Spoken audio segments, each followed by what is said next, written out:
Forget everything you think you know about medieval royalty. The Plantagenets didn't just rule England. They tore it apart and rebuilt it in their own bloody image. Welcome to my channel Words of Time, and discover the forgotten secrets, the shocking power struggles, and the unimaginable personal costs that made this dynasty one of the most compelling and terrifying in all of European history. The story of Eleanor of Aquitaine and Henry II begins in a Europe that was restless and ambitious, where power was both an inheritance and a battlefield. Few unions in medieval history matched theirs in drama, scope, and consequence. When Eleanor, one of the most remarkable women of her time, married Henry, the young Duke of Normandy who would soon become King of England, the entire face of Western Europe shifted. Their partnership was more than a marriage. It was a collision of two towering personalities whose shared ambition created an empire and whose rivalry later tore it apart. From the moment they joined forces, the political landscape of the 12th century would never be the same. Eleanor was no ordinary queen. Born into the ruling family of Aquitaine, one of the largest and richest duchies in France, she grew up surrounded by art, poetry, and political intrigue. Intelligent, cultured, and fiercely independent, she had already been Queen of France through her first marriage to Louis VII before she became Queen of England. Her experience at the French court gave her insight into the weaknesses of the Capetian monarchy and the limitations of a ruler bound by religious devotion rather than political strategy. When that marriage ended, Eleanor quickly turned her attention to Henry, whose ambition and energy matched her own. He was a decade younger, fiery, and already known for his sharp intellect and determination. Their marriage in 1152 was not only a personal alliance, but a masterstroke of political calculation. Henry's inheritance and ambition gave rise to what historians later called the Angevin Empire, a realm that stretched from the borders of Scotland in the north to the Pyrenees in the south.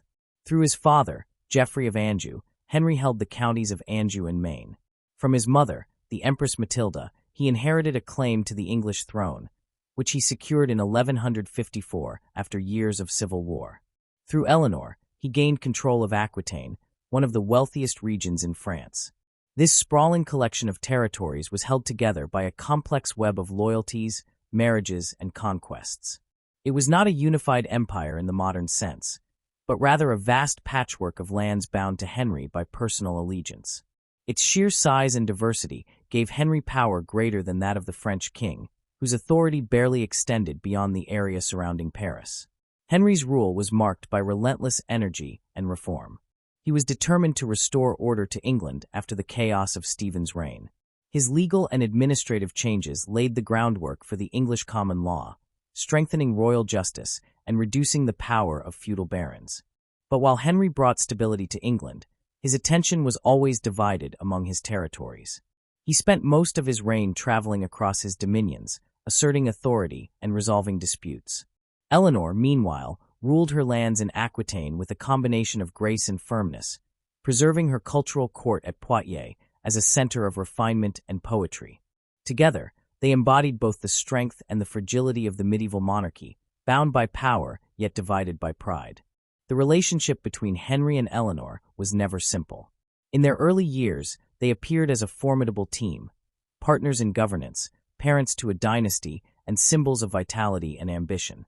But beneath the surface, their marriage was strained by Henry's infidelities and by Eleanor's growing frustration at her limited influence.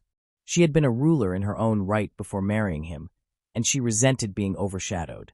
As their children grew older, the tensions between husband and wife spilled into politics. Henry's control extended even over his sons, whom he treated not as future rulers but as subordinates. Eleanor saw in her sons an opportunity to reclaim her political significance, while they saw in her a powerful ally against their father's dominance. Their children would inherit both the brilliance and the volatility of their parents. Henry the young king, crowned during his father's lifetime, longed for real power. Richard, later known as the Lionheart, inherited Eleanor's pride and charm. Geoffrey, Duke of Brittany, was clever but manipulative. John, the youngest, would later be known for his failures, yet even he carried the weight of his family's legacy. The rebellion of 1173, when Eleanor and her sons rose against Henry, marked the beginning of the dynasty's internal strife. The revolt was crushed, and Eleanor was captured and imprisoned for more than 15 years. Henry could not bring himself to execute her, but he would not forgive her either.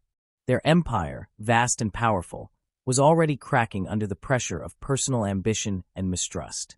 Eleanor's imprisonment became a symbol of both Henry's strength and his weakness. He had subdued his wife and sons, but at the cost of alienating the very people who might have secured his legacy. His empire was too large to be ruled by force alone. In France, the young King Philip II, son of Louis VII, and thus Eleanor's former stepson, watched and waited for the Angevins to destroy themselves from within. He understood that their power rested on fragile unity. When Henry's sons rebelled again, Philip skillfully encouraged their discontent. The once great empire that had threatened to dominate Europe began to falter. Henry's final years were marked by betrayal and exhaustion.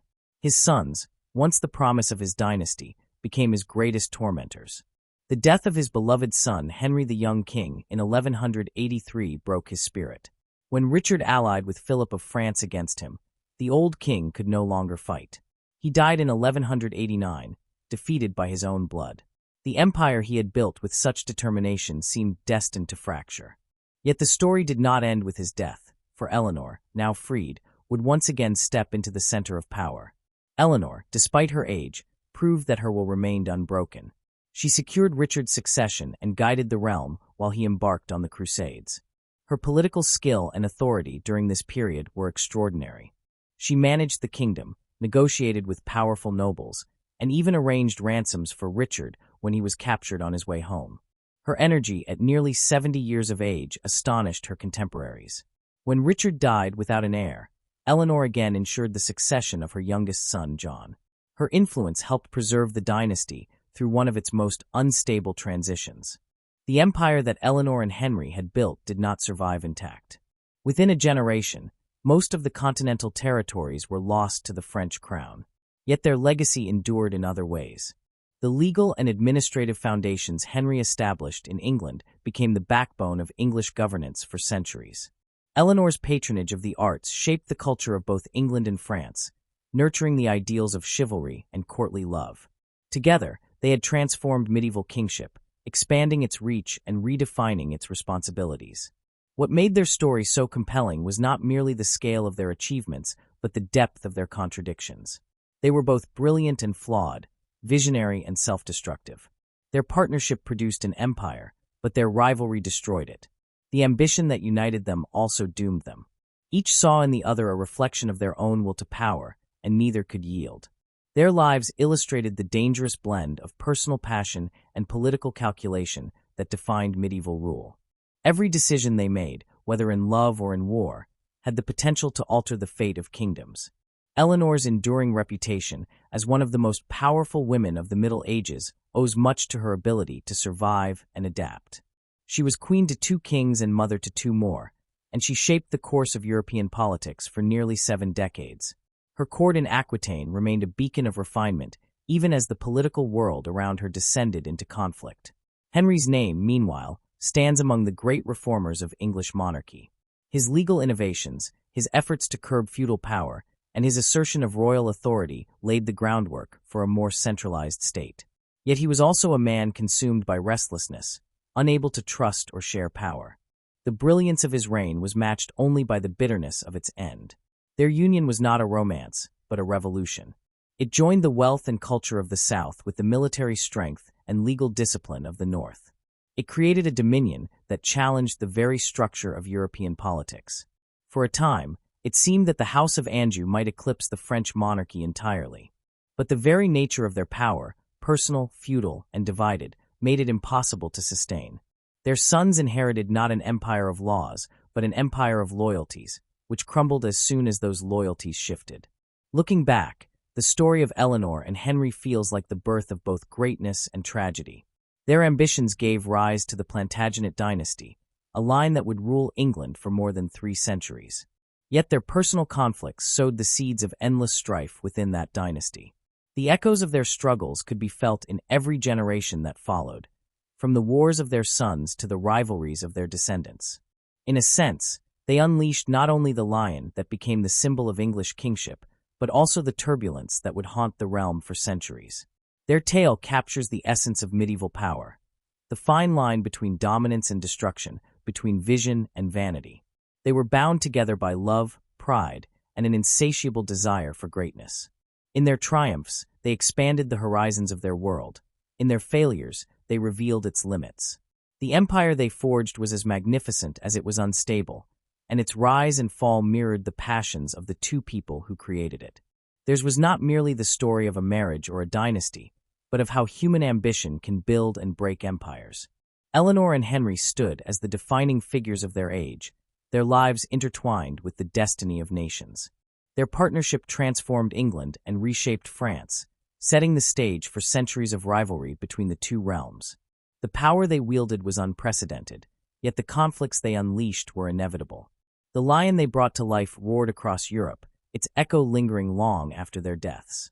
Their story reminds us that every dynasty is born from both vision and conflict, and that greatness often carries within it the seeds of its own undoing.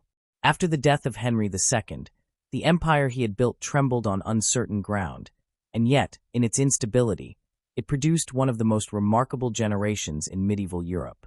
The sons of Henry and Eleanor of Aquitaine inherited not only their parents' vast lands, but also their restless spirit. The lion that Henry and Eleanor had unleashed did not fade with them. It took new form in their sons, Richard and John, who carried forward the same ambition, brilliance, and self-destructive pride that had defined their parents. Their reigns would be marked by heroism and betrayal, triumph and humiliation. The story of these brothers is one of courage and folly, of crowns won and lost, and of a dynasty that refused to bow even as it tore itself apart. Richard, known to history as the Lionheart, was born in the year 1157 in Oxford. From the start, he was his mother's son. Eleanor nurtured in him a love of the South, of Aquitaine and its traditions of chivalry and courtly valor. Unlike his father, Richard had little interest in the routine of governance. His heart belonged to war, adventure, and glory. He was tall, striking, and possessed of a charisma that drew men to his cause. In his youth, he joined his mother in rebellion against his father, a rebellion that revealed both his courage and his impatience. Though Henry defeated them, Richard never forgot the taste of defiance. When Henry died, Richard became King of England, Duke of Normandy, and ruler of an empire that stretched from the North Sea to the Pyrenees. Yet even at his coronation, his mind was already on distant horizons. The call of the Crusades reached him at the height of his power. The fall of Jerusalem to Saladin had shocked Christendom, and the kings of Europe took up the cross to reclaim the Holy Land. Richard, driven by piety but more by the lure of fame, devoted his energy and resources to this cause. He spent little time in England, viewing it less as a home than as a source of funds.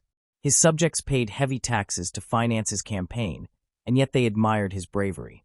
In 1190, he set out for the east, joining forces with Philip of France. Their alliance was uneasy from the beginning. Both men were kings, both proud, and both jealous of each other's achievements. When they reached the shores of the Mediterranean, their rivalry soon overshadowed their mission. Philip eventually returned to France, leaving Richard to command the crusading forces. Richard's campaign in the Holy Land was marked by extraordinary feats of courage and skill. His leadership at the Siege of Acre and his victory at Arsuf established his reputation as one of the greatest warriors of his time. Even Saladin, his formidable opponent, respected him deeply. Yet despite his victories, Jerusalem remained beyond his grasp. Logistics, politics, and the sheer exhaustion of his troops made further conquest impossible. In the end, Richard negotiated a truce that allowed Christian pilgrims to visit the Holy City, a practical compromise that disappointed those who had dreamed of full conquest. Still, his name spread across Europe as the model of the crusading king, a man of unmatched valor who embodied the ideals of knightly honor. His journey home, however, became one of the most dramatic episodes in medieval history. Shipwrecked and forced to travel through hostile lands, Richard was captured near Vienna by Duke Leopold of Austria, whom he had insulted during the crusade. The Duke handed him over to Emperor Henry of the Holy Roman Empire, who saw in him a valuable prisoner. Richard's captivity shocked his subjects and delighted his enemies. For more than a year, the King of England languished in a foreign dungeon while his mother, Eleanor, now in her 70s, once again took control of the kingdom. Her efforts to raise the enormous ransom demanded for his release demonstrated her enduring authority and determination. She organized the collection of silver from churches and nobles alike, ensuring that her son would not remain in captivity forever. The ransom was paid, and Richard returned to his lands in 1194, hardened but unbroken. His first act upon release was not to rest, but to seek revenge against his old ally turned rival, Philip of France, who had used his absence to seize parts of Normandy and Aquitaine.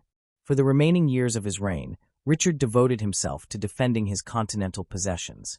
Though he spent only a few months in England in total, his legend grew far beyond his actual deeds as king.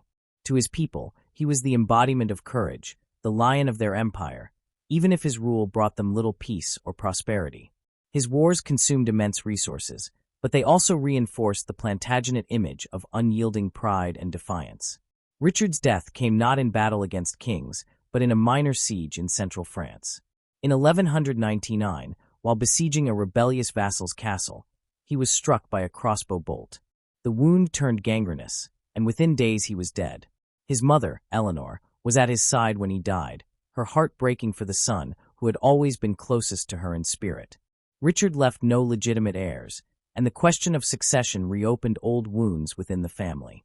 His brother John, long known for his cunning but also his unreliability, now stood as the last surviving son of Henry and Eleanor. John, called Lackland because he had received no major inheritance during his father's lifetime, was everything Richard was not. Where Richard was brave, John was cautious. Where Richard inspired loyalty, John sowed mistrust. Yet John was not without ability.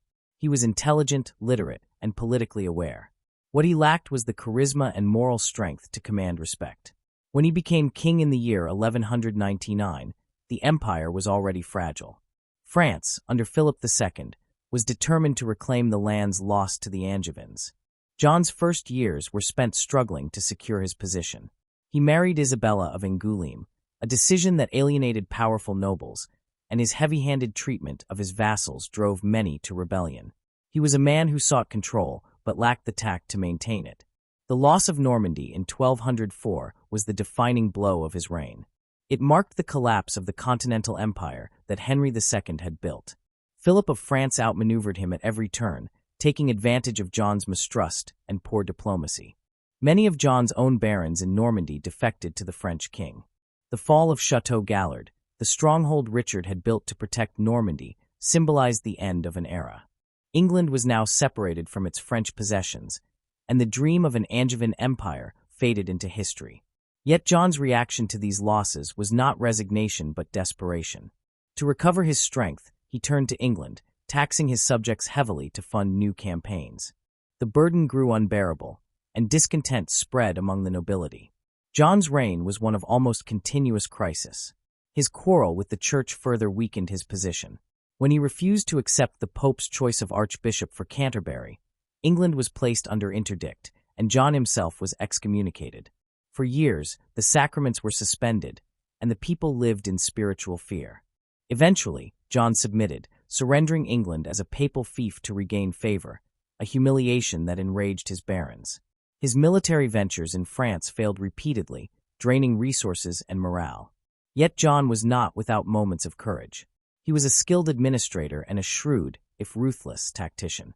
His efforts to maintain control of the kingdom in the face of overwhelming pressure showed his tenacity, even if they also exposed his arrogance. The final confrontation between John and his barons came in 1215. Years of misrule, taxation, and broken promises had driven the nobility to revolt. Led by some of the most powerful men in England, they demanded a charter that would limit royal power and guarantee their rights. At Runnymede, under the shadow of armed rebellion, John was forced to accept their terms. The document they produced, known as the Magna Carta, was intended as a peace treaty but became something far greater.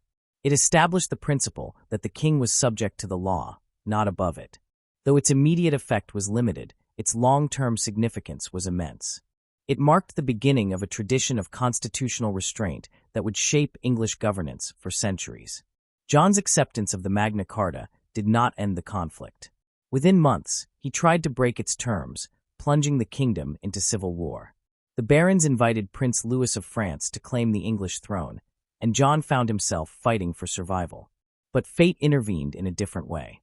In 1216, while campaigning in eastern England, John's health failed. He contracted dysentery and died at Newark, leaving the throne to his 9-year-old son, Henry III. His death ended one of the most turbulent reigns in English history. Though many contemporaries despised him, later generations would see in his failures the birth of English liberty. The contrast between Richard and John could not have been greater, yet together they defined the character of the Plantagenet dynasty. Richard embodied its courage and grandeur. John revealed its insecurity and flaws. Both were products of their parents' legacy, Eleanor's ambition and Henry's will. In Richard, those qualities produced brilliance. In John, they turned inward into suspicion and fear. The dynasty they represented was one of constant struggle, driven by a hunger for dominance that could not be satisfied. The Plantagenets were never content with peace. Conflict was their element, and it both elevated and destroyed them. After John's death, Eleanor's lineage continued to influence the shape of Europe. Her grandson, Henry III, struggled to restore order, facing the same tension between crown and baronage that had doomed his father. The empire of Henry II was gone, but its spirit lived on in England's evolving institutions and in the stubborn independence of its rulers. The lion that had once roared across Europe now found its voice in a different form, in the assertion of law, in the defense of rights, and in the enduring identity of a kingdom that had learned from both triumph and failure. The story of Richard and John also transformed the perception of kingship itself. No longer could a monarch rely solely on divine right or martial skill. The people and the nobility had learned that power must be balanced by responsibility. Richard's glory had brought fame, but not stability. John's tyranny had brought reform through resistance. In their very opposites, they showed that greatness and downfall often spring from the same root. The Plantagenet name became a symbol of pride, defiance, and endurance, an inheritance that later kings would struggle to honor or escape. Eleanor of Aquitaine lived long enough to see both her sons rule and fall. She died in her 80s, having outlived nearly all those who had once challenged her. Her blood continued to flow in the veins of kings and queens across Europe. In her, the dynasty had found its foundation. In her sons, it found its defining character. Together, they forged a legacy that combined brilliance with tragedy, power with vulnerability. The Plantagenets were not merely rulers. They were a reflection of the medieval world itself, with all its splendor and brutality. The reigns of Richard and John closed the first great chapter of the dynasty. What began as the union of two extraordinary people, Henry and Eleanor, had expanded into an empire, burned bright with crusading glory, and ended in political transformation. The crown had survived captivity, rebellion, and humiliation, emerging not diminished but transformed. The idea of England had changed. It was no longer merely a possession of its rulers, but a realm bound by law and loyalty. The Plantagenets, through their triumphs and mistakes, had given the kingdom both its pride and its conscience. The lion they unleashed did not die with them. It lived on in the generations that followed, in the courage of kings who sought to reclaim lost lands, in the defiance of nobles who guarded their rights, and in the enduring belief that power, though divine in origin, must answer to justice. Richard's sword and John's charter became twin symbols of that balance, representing the eternal tension between authority and liberty. In their rise and fall, the Plantagenets taught Europe that greatness is never simple, that every victory carries a shadow, and that even in captivity and loss, the spirit of a dynasty can endure. Their story remains one of the most vivid in history because it speaks to something timeless.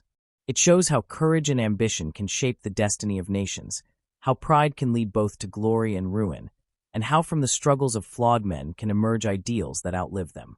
From the courts of Aquitaine to the fields of Runnymede, the echo of their deeds still lingers, a reminder that the crown may pass, but the struggle to wield it wisely never ends.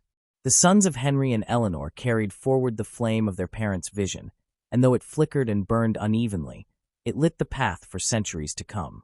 The Plantagenets had carved their mark upon history not through peace, but through unrelenting conflict, through courage in battle and endurance in failure. In their triumphs and in their downfalls, they defined what it meant to rule, and what it cost to wear the crown. The centuries that followed the reigns of Richard the Lionheart and John Lackland carried forward the legacy of power, conflict, and pride that defined the Plantagenet name. What began as a dynasty of warriors and reformers slowly transformed into one plagued by its own ambition. The grandeur of Henry II's empire was long gone, but the spirit of rivalry and independence that he and Eleanor of Aquitaine had instilled in their descendants remained fierce. Their bloodline continued to rule England, yet with each generation the unity that had once held the realm together began to crumble. The great lion of the Plantagenets, once roaring across continents, turned upon itself. The Wars of the Roses would become the ultimate expression of that decay. A series of civil wars fought between branches of the same family, where loyalty, ambition, and betrayal replaced chivalry, and the crown of England became the most dangerous prize in Europe. The seeds of this conflict were sown long before the first battle was fought. The later Plantagenets inherited not only a kingdom, but also the heavy burden of their ancestors' rivalries. The dynasty had split into two great houses, Lancaster and York, both descended from the sons of Edward III. Edward himself had been one of England's most powerful and successful kings, ruling in the 14th century. His victories in France during the early phase of the Hundred Years' War had restored the Plantagenet pride. Under his rule, England had known prosperity and military glory, but his many sons created the conditions for future disaster. When power passed through generations, claims to the throne multiplied. The question of who had the better right to rule, Lancaster through John of Gaunt or York through Edmund of Langley, would eventually plunge the country into decades of bloodshed. The first cracks appeared under the reign of Henry VI, a king of Lancaster. His father, Henry V, had been one of the last great warrior kings of England, a man who revived national pride with his victory at Agincourt against overwhelming odds. But Henry VI was the opposite of his father in every way. He was gentle, pious, and entirely unsuited to the brutal realities of medieval politics. Crowned as an infant, he grew up under the control of powerful nobles whose competing ambitions weakened royal authority. His mind was fragile, often slipping into periods of insanity during which he was incapable of ruling. The court became divided between those who sought to protect the king and those who sought to use his weakness to their advantage. Among them was his ambitious queen, Margaret of Anjou, whose determination to defend her husband's rights would later make her one of the most formidable figures in the coming wars. Margaret's strength and Henry's weakness created tension that no compromise could resolve. The king's incapacity left a vacuum that others rushed to fill. Foremost among them was Richard, Duke of York, a descendant of Edward III through a senior line that gave him a strong claim to the throne. York was not merely ambitious. He was also capable and widely respected. For years, he served as protector of the realm during Henry's episodes of illness. Yet his growing influence alarmed the Lancastrian faction, especially Queen Margaret, who saw him as a direct threat to her son's inheritance. The realm split into factions, and soon words gave way to swords. The first battle of this long and bitter conflict took place at St. Albans in the middle of the 15th century. It was not a grand campaign, but a street fight between rival nobles, yet it marked the beginning of a struggle that would tear England apart. York's forces defeated the Lancastrians, and several of the king's closest allies were killed. Though Henry was captured and treated with courtesy, the peace that followed was uneasy. The blood that had been spilled could not be forgotten, and revenge became the unspoken law of both sides. Over the next decade, the realm would see alternating victories and defeats, shifting loyalties, and the collapse of any sense of lasting order. Richard of York's ambition reached its peak when he claimed the throne outright, arguing that his lineage gave him a better right than Henry. Parliament briefly recognized his position, naming him heir to the crown. But his triumph was short-lived. Queen Margaret rallied the Lancastrians, and at the Battle of Wakefield, York was killed. His head, crowned mockingly with paper, was displayed on the gates of York City. His death did not end the struggle. It only passed his cause to his eldest son, Edward. This young man, tall, handsome, and commanding, would prove to be a far more dangerous opponent than his father. Edward of York was everything a medieval king was expected to be. He possessed charisma, courage, and a keen sense of strategy. His decisive victory at Towton, one of the bloodiest battles ever fought on English soil, secured his claim to the throne. The snow was said to have run red with blood as thousands fell. Henry VI fled, and Edward was crowned King of England as Edward IV. His triumph marked the first great victory of the House of York. Yet even in victory, the pattern of the Plantagenets persisted. Ambition, betrayal, and family rivalry would once again undo what conquest had achieved. Edward's early years as king were marked by energy and confidence. He restored order, encouraged trade, and strengthened the monarchy. Yet his reign soon became mired in personal and political turmoil. Against the advice of his allies, he secretly married Elizabeth Woodville, a widow from a lesser noble family. The match infuriated his chief supporter, Richard Neville, Earl of Warwick, known as the Kingmaker for his power to shape thrones. Warwick had hoped to secure a royal marriage alliance with France and saw Edward's decision as a betrayal. The friendship between king and kingmaker collapsed. Warwick turned against Edward, joined forces with the Lancastrians, and briefly restored Henry VI to the throne. For a short period, England once again had a Lancastrian king. But Henry was a shadow of a ruler, broken by years of captivity and mental torment. The restoration could not last. Edward gathered his strength, returned from exile, and defeated his enemies at Barnet and Tewkesbury. Warwick was killed, and the Lancastrian cause was crushed. Henry VI was captured once more and died soon after in the Tower of London, almost certainly murdered. With his death, the direct Lancastrian line ended, and Edward IV's hold on the throne appeared secure. Yet beneath the surface, old wounds remained. The wars had devastated the nobility, destroyed families, and left the kingdom exhausted. The price of power had been measured in blood. Edward's later years were more stable, though not without intrigue. He focused on consolidating his rule, strengthening the crown's finances, and maintaining peace with foreign powers. His charm and generosity made him popular, but his court was also marked by luxury and corruption. His younger brother, Richard, Duke of Gloucester, remained loyal throughout his reign, serving as a capable commander and administrator. Few could have foreseen that this same brother would one day seize the throne from Edward's sons. When Edward died suddenly in the early 1480s, he left behind two young princes, the elder of whom, Edward V, was still a child. The transition of power once again opened the door to ambition and betrayal. Richard of Gloucester, entrusted with the guardianship of his nephews, moved swiftly to secure his position. Claiming that the princes were illegitimate due to questions surrounding their parents' marriage, he took the crown for himself as Richard III. The boys were placed in the Tower of London, where they disappeared from history. Their fate remains one of the enduring mysteries of the age, but few doubted at the time that they had been murdered. Richard's seizure of the throne shocked even those who had supported him. Though he was a capable ruler and an able soldier, his usurpation tainted his reign with suspicion. The cycle of betrayal that had defined the Plantagenets reached its darkest point. Richard faced growing opposition, both from surviving Yorkists and from supporters of a new figure who claimed descent from the Lancastrian line, Henry Tudor. Henry's claim was distant and weak by blood, but he represented hope for those who wished to end the endless civil war. He gathered support in exile, and in the year 1485, he landed in Wales and marched toward destiny. The two armies met at Bosworth Field, where the last Plantagenet king fought with the courage of his ancestors. Richard's final charge became legend. He refused to flee, choosing instead to die in battle. His death marked the end of the Plantagenet dynasty and the rise of a new one. Henry Tudor was crowned as Henry VII, uniting the warring houses by marrying Elizabeth of York, Edward IV's daughter. The symbol of their union, the red and white Tudor rose, gave its name to the long years of conflict that had destroyed a dynasty and reshaped a kingdom. The Wars of the Roses were not merely battles for a crown. They were the slow unraveling of an entire political order. The Plantagenets, who had once ruled an empire that stretched across France and England, now saw their legacy reduced to ashes. The nobility, once powerful and independent, had been decimated. Ancient families disappeared, their lands confiscated, their bloodlines extinguished. The common people suffered as armies marched back and forth across the countryside, looting and burning.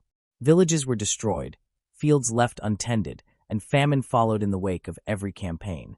The human cost was staggering, and the social fabric of England was changed forever. The contrast between this era and the time of Henry II could not have been greater. The early Plantagenets had embodied expansion, order, and reform. The later ones became symbols of chaos and decline. Yet the thread of pride and defiance that ran through the family never vanished. Even in defeat, they fought with a kind of grim dignity. The wars revealed both the brilliance and the fatal flaw of the dynasty, its refusal to yield. Every generation believed itself destined to rule, and every challenge became a matter of life and death. The same ambition that had once built an empire now destroyed it from within. Henry VI's gentle faith, Edward IV's bold ambition, and Richard III's ruthless determination all reflected different sides of the Plantagenet nature. Each was shaped by the same restless energy that had driven their ancestors. Yet by the 15th century, that energy no longer served a unifying purpose. The dream of the Angevin Empire was long gone, and even the idea of a stable monarchy seemed to have vanished. The wars left England weary, but also ready for change. Out of the ruins of Plantagenet pride rose a new order, one that would centralize power, strengthen royal authority, and bring a measure of peace that the country had not known for generations. The Tudor dynasty that followed claimed to end the conflicts, but it was born from the ashes of the Plantagenets.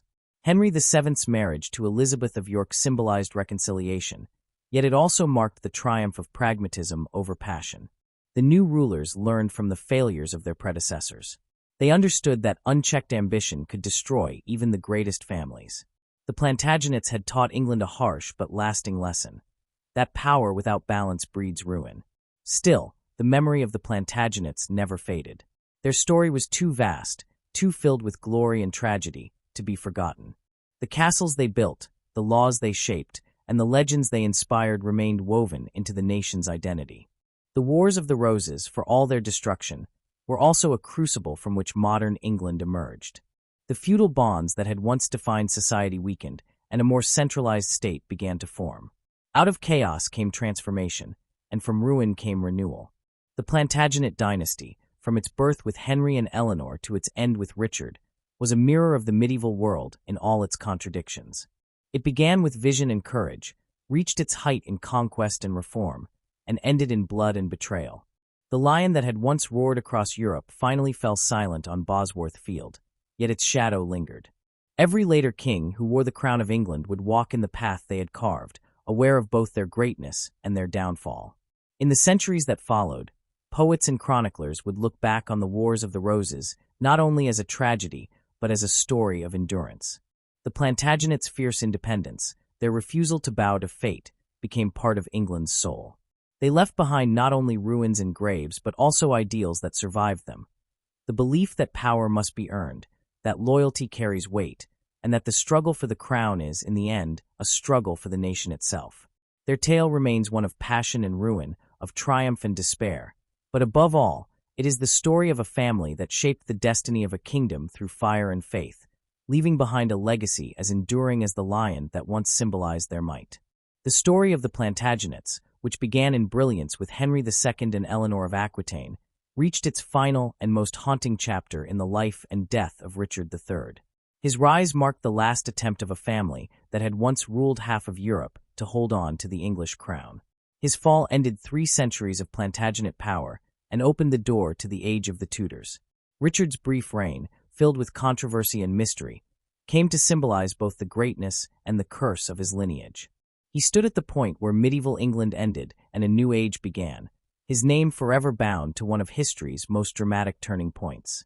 When Edward IV died suddenly in the spring of 1483, the kingdom was outwardly stable but inwardly fragile. Edward's success as king had restored a measure of peace after years of war, yet his death at only 40 left the throne to his 12-year-old son, Edward V. In a world where power was maintained by strength and quick decision, a child on the throne meant danger. The late king's brother, Richard, Duke of Gloucester, was named Lord Protector to safeguard the young king's interests. Richard had been loyal to Edward for years, serving him faithfully in war and peace.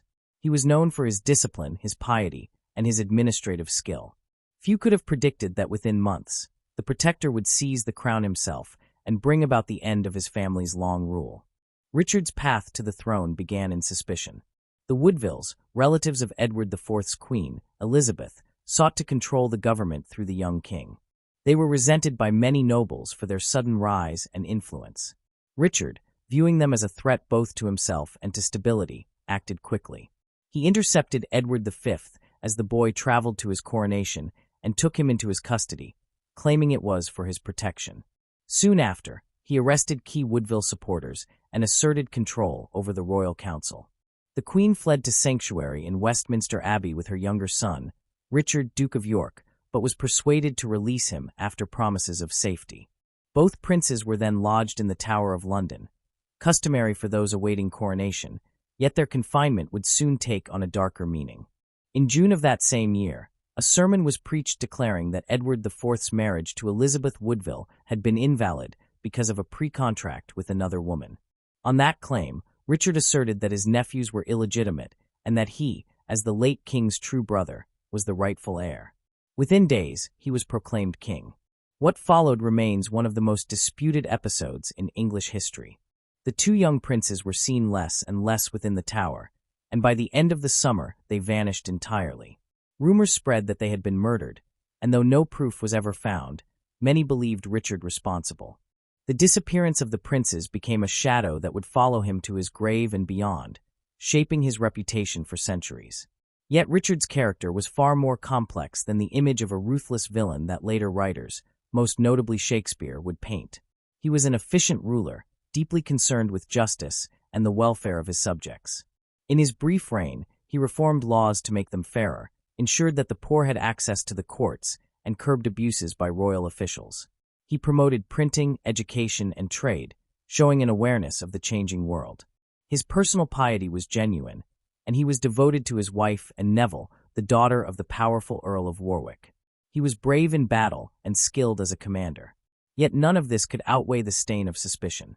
In a kingdom weary of bloodshed, the possible murder of children, royal heirs no less, was a sin that even political success could not erase. Richard's claim to the throne divided the nobility. Some accepted him as a legitimate monarch who had restored order. Others viewed him as a usurper whose hands were stained with his nephew's blood.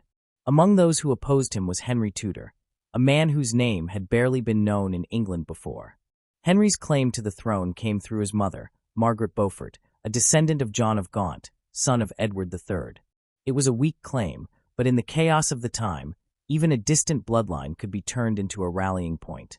Henry had spent most of his life in exile, first in Brittany and then in France, but he had powerful supporters, discontented Yorkists, exiled nobles, and the remnants of the Lancastrian cause. To them, Henry represented not just a new king, but a chance to end decades of civil war. In the summer of 1485, Henry gathered his small army and sailed from France, landing on the coast of Wales. His force was modest, numbering a few thousand men, but his arrival stirred hopes among those tired of Plantagenet strife. He marched across Wales, gaining local support, and advanced toward the heart of England. Richard, upon hearing of his landing, acted decisively. He assembled his forces, which far outnumbered Henry's, and moved to intercept him. The two armies met near the town of Market Bosworth in Leicestershire on the 22nd day of August. The battle that followed would decide not only who would wear the crown, but also which dynasty would rule England. The morning of Bosworth was heavy with tension. Richard's army took position on a ridge, confident in its strength. Henry's smaller force approached across marshy ground, relying on courage and the hope that fortune would favor them. The key to victory lay with Thomas, Lord Stanley, and his brother, powerful noblemen whose loyalty was uncertain. They had promised support to both sides, waiting to see which way the battle turned. As fighting began, Richard's troops pressed their advantage, and at first the outcome seemed certain. But in the confusion of battle, the Stanleys hesitated, their soldiers watching from the sidelines. Richard saw Henry Tudor riding across the field, surrounded by a small guard. In a moment that would become legend, the king spurred his horse forward and charged directly at his rival, determined to end the war with one stroke. His courage was undeniable. He cut through Henry's guards, killing several men, and came within reach of Henry himself. But at that crucial moment, the Stanley forces entered the fray, on Henry's side. Surrounded and outnumbered, Richard fought with desperate valor, refusing to flee. Witnesses later said he shouted that he would live or die as king. He was struck down amid the melee, his crown falling from his head. Henry's men retrieved it and placed it upon their leader's brow. The battle was over. The last Plantagenet king lay dead on the field, and a new era had begun. The aftermath of Bosworth was both the end of one age and the birth of another. Richard's body was treated with little ceremony. Stripped and slung across a horse, it was carried to Leicester, where it was buried without royal honors. The once mighty house of Plantagenet, which had produced some of the most powerful rulers in Europe, was extinguished. Yet even in death, Richard's story did not end. For centuries, his name would be debated, his character dissected, and his reputation contested. To his enemies, he remained a tyrant and a child murderer. To his defenders, he was a misunderstood ruler destroyed by treachery and propaganda. The mystery of his reign, like the disappearance of his nephews, became part of England's collective memory, a reminder of how fragile power could be. Henry Tudor, now crowned Henry VII, understood that his hold on the throne was precarious. He had won by force, not by inheritance, and his claim alone could not unite the kingdom. To secure his rule, he married Elizabeth of York, the eldest daughter of Edward IV and niece of Richard III. This union symbolized the end of the feud between Lancaster and York, fusing the red and white roses into a single emblem, the Tudor rose. It was a gesture of reconciliation, but it was also a political necessity. Henry moved quickly to consolidate his power. He declared his reign to have begun the day before the Battle of Bosworth, making all those who had fought for Richard guilty of treason by law. He rewarded his allies, punished his enemies, and took firm control of finances and administration. The new king was cautious and calculating, a stark contrast to the fiery warriors of the Plantagenet line. Where they had ruled by force of personality, Henry ruled by control and careful planning. He strengthened the monarchy's authority, reduced the power of the nobility, and restored order to a realm weary of chaos. Under his guidance, England began to heal. Trade revived, the treasury filled, and peace returned. The violence and instability of the past decades gave way to the beginnings of a more centralized and stable state. Yet beneath the surface, the memory of the old wars remained, and the Plantagenet spirit lingered in whispers of rebellion and doubt. In the years following Bosworth, several pretenders rose claiming to be rightful heirs, including those who declared themselves to be one of the lost princes of the Tower. Henry met these threats with ruthlessness, executing or imprisoning those who challenged his legitimacy. His reign, though peaceful compared to what had come before, was haunted by paranoia. The dynasty he founded rested on fragile ground, built not on bloodline alone, but on victory and calculation. Still, he succeeded in doing what no Plantagenet could achieve. He ended the cycle of civil war that had consumed England for more than 30 years.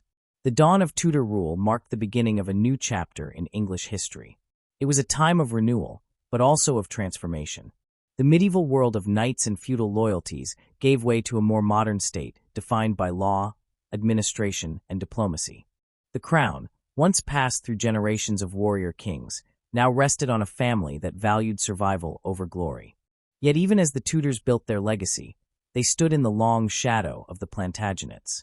Their legitimacy came from marrying into that ancient line, and their strength rested on the lessons learned from its fall. Richard III remained a ghost within this new world, a symbol of what had been lost and of what England had become. His reputation, shaped by the victors who followed, turned him into a figure of villainy. Chroniclers under Tudor rule portrayed him as a deformed tyrant, consumed by ambition and guilt, a convenient embodiment of evil that justified Henry's rise. Over time, this image hardened into legend. Yet beneath the layers of propaganda and storytelling, the man himself was far more human.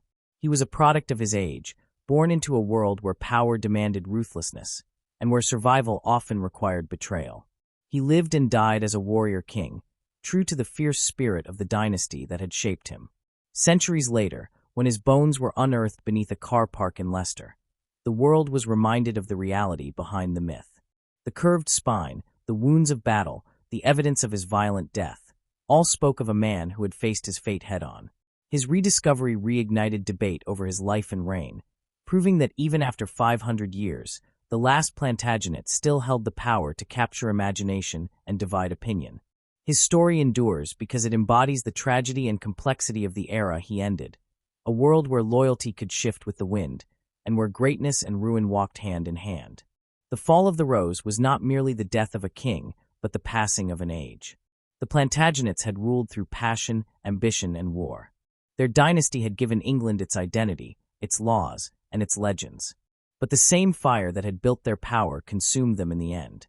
Their story, from Henry II's unification of realms to Richard III's death on Bosworth Field, traced the rise and fall of medieval kingship itself.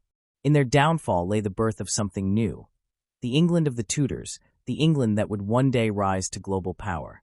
The transition from Plantagenet to Tudor was more than a change of name.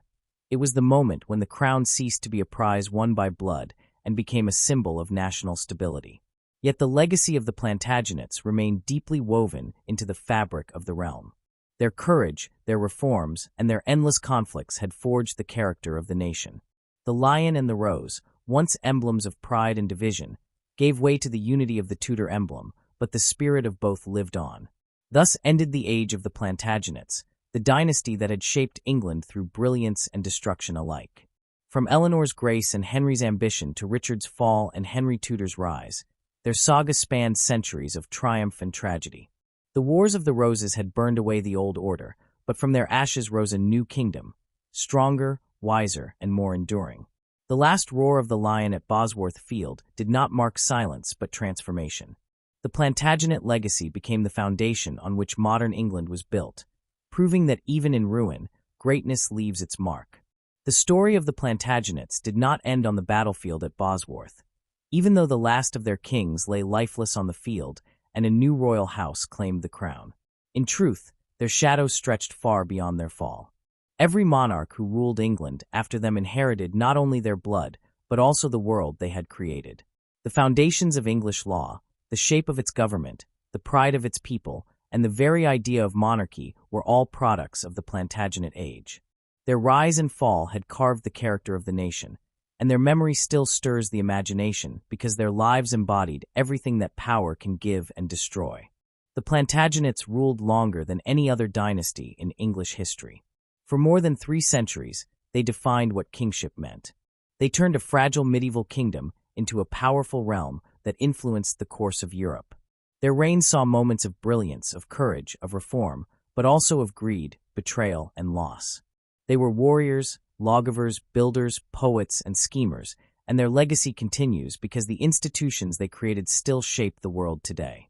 When we look back at their story, from Henry II's relentless energy and Eleanor of Aquitaine's fierce intellect, through the lion-hearted bravery of Richard and the disastrous pride of John, to the chaos of the Wars of the Roses and the death of Richard III, we are not just reading about a vanished age.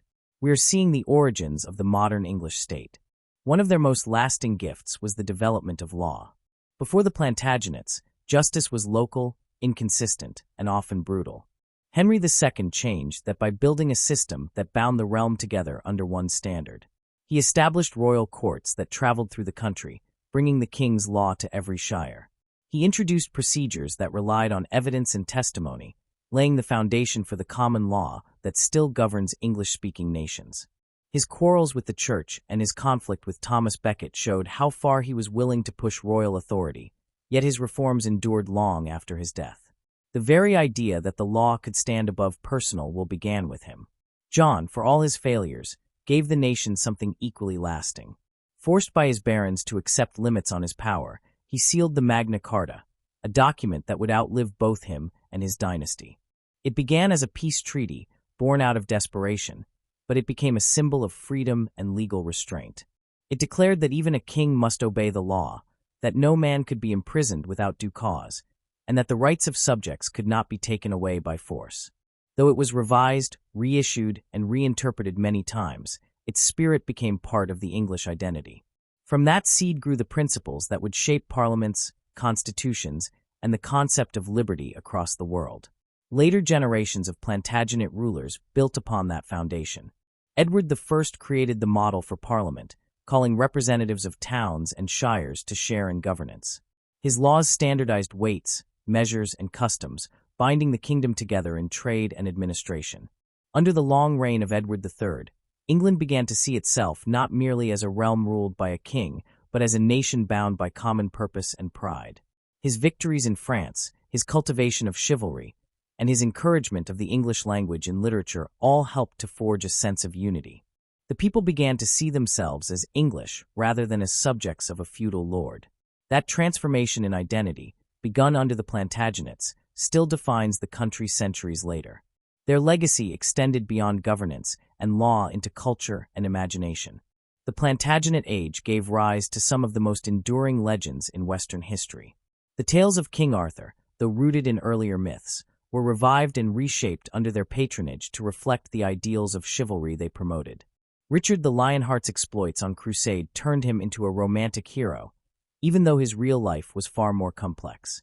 The story of Robin Hood, fighting against the tyranny of King John, became a timeless symbol of justice and resistance. These stories survive because they capture the tension that defined the Plantagenets themselves, the struggle between power and morality, between authority and the people it governs. The dynasty also shaped the English language and culture through its connections to France. They were, in many ways, a French family ruling an English kingdom.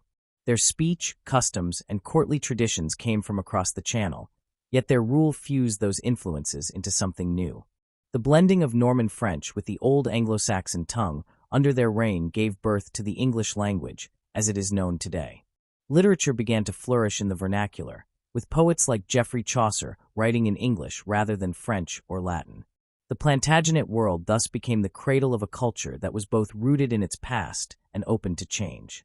The human side of their history remains one of the main reasons they continue to captivate us. Their story reads like a drama of ambition, love, betrayal, and loss. Eleanor of Aquitaine, who defied expectations of her time, remains one of the most remarkable women in history. Her intelligence, her influence in politics, and her role as mother to both kings and rebels make her a figure of endless fascination.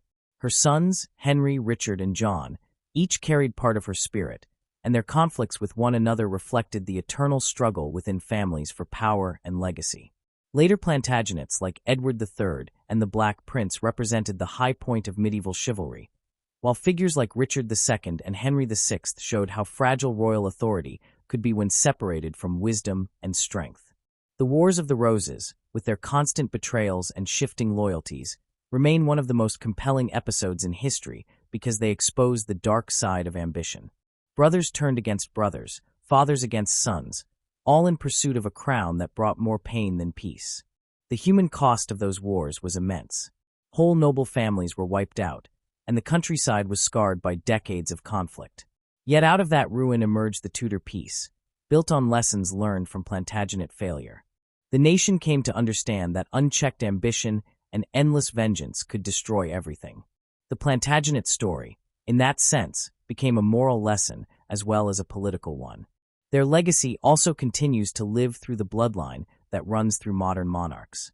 Every English and British sovereign since Henry VII has Plantagenet ancestry. The Tudors claimed legitimacy through the union of Lancaster and York, both branches of the Plantagenet tree. The Stuarts, who followed them, were descended from Margaret Tudor, Henry VII's daughter, and thus carried Plantagenet blood into the crowns of England and Scotland. Even today, the royal family of Britain can trace its lineage back to the house that began with Geoffrey of Anjou and his union with the Empress Matilda.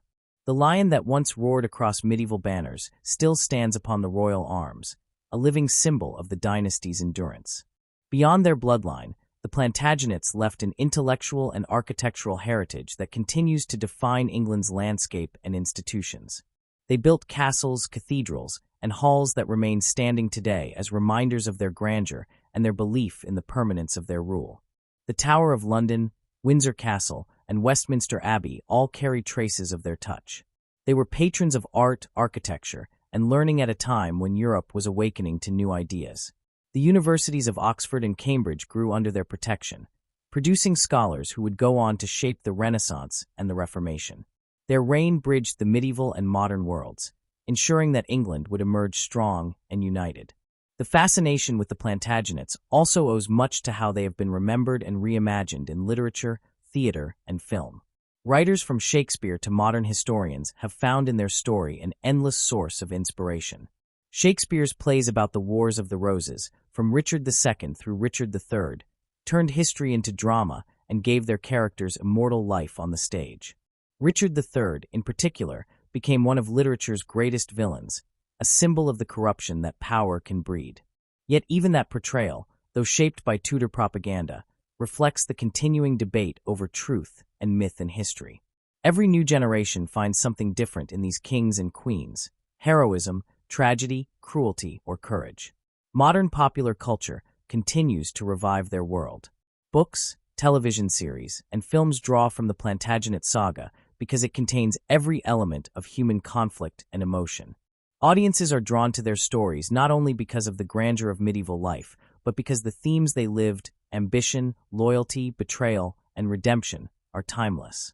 The Plantagenets remind us that history is not made by abstract forces, but by flawed and passionate individuals. Their actions, driven by love, greed, or pride, change the fate of nations. Their impact also lingers in the way people understand the nature of power. The Plantagenets demonstrated both its potential and its danger. They expanded the reach of the crown, built administrative systems that still influence modern government and strengthened the sense of national unity. But they also showed that ambition without restraint leads to destruction. The very qualities that made them great, their courage, determination, and pride, were the same ones that brought them to ruin. Their history is a mirror in which every generation can see its own struggles reflected. How much ambition is too much? How far should power go before it breaks the bonds that hold society together? Their story also invites reflection on how history judges those who rule. Many of the Plantagenets were products of their time, acting according to values that seem harsh today. Yet their actions laid the groundwork for progress. Henry II's centralization of justice limited feudal abuse. Edward I's creation of Parliament introduced representation into government. Even the chaos of the later Plantagenets forced the country to find balance between monarchy and nobility. Their reigns were often cruel, but through that cruelty emerged structures that preserved stability for centuries. It raises a question that still echoes in political thought. Can greatness ever exist without suffering, or must every step forward come at a human cost? The endurance of their story also speaks to the human need to find meaning in the past. The Plantagenets were not saints, and few of them could be called gentle rulers. Yet they were visionaries in their own way, building a kingdom that would outlast them all. Their achievements in law, governance, and culture gave later generations a foundation on which to build. Their failures offered warnings about the dangers of pride and the fragility of power. Each of their reigns added a layer to the identity of England, a land of courage, resilience, and stubborn independence. In a sense, their legacy is not confined to the monuments they left or the bloodline they passed down. It lives in the principles of fairness and justice that guide modern law. It lives in the language spoken by millions, in the literature inspired by their age, and in the enduring fascination with kings and queens who ruled in a world so different yet so familiar. They were human beings who struggled with the same desires and fears that still drive people today. That is why their story continues to resonate. The rediscovery of Richard III's remains in the 21st century reminded the world that the Plantagenets are never truly gone. His burial in Leicester Cathedral became a moment of reflection, not just for historians, but for ordinary people who felt a strange connection to a man dead for centuries. The ceremony was filled with respect, as if England were paying its final debt to a dynasty that had shaped it in both greatness and grief. It showed that history is not just about dates and wars. It is about identity, memory, and the lasting power of human stories. Looking at their legacy, one can see how deeply their influence runs through every part of English life. The legal principles they established became the roots of justice systems in nations across the globe. The language that grew under their rule became a vehicle for some of the world's greatest literature. The very notion of constitutional monarchy, in which the ruler's power is limited by law and consent, owes much to the struggles and compromises of their age. The Plantagenets built the framework of governance that would evolve through the Tudors, the Stuarts, and beyond. And yet, for all their achievements, what draws people back to them is not just what they built, but who they were. They lived lives of extraordinary intensity, filled with triumph and tragedy. Their love stories, rivalries, and betrayals make them feel alive in a way few other dynasties do. They were not distant figures carved in marble, but flesh and blood people, flawed and fascinating. In their victories, one sees the heights of human ambition. In their downfall, the inevitability of its cost.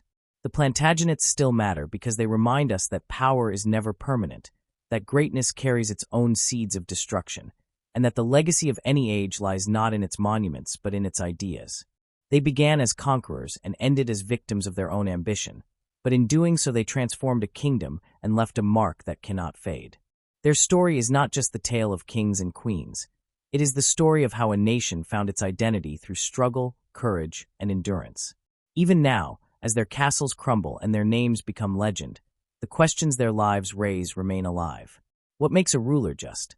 How far should ambition go before it becomes tyranny?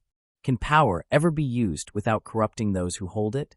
These are the questions that keep the Plantagenet legacy relevant, not only to historians, but to anyone who seeks to understand the nature of authority and the human desire for greatness. Their dynasty may have fallen, but their spirit still echoes in the institutions they built, the laws they shaped, and the stories that refuse to die. The lion they unleashed still roars quietly through history, reminding every age that the pursuit of power may define a people, but it is how they wield it, and how they learn from its cost, that defines their legacy.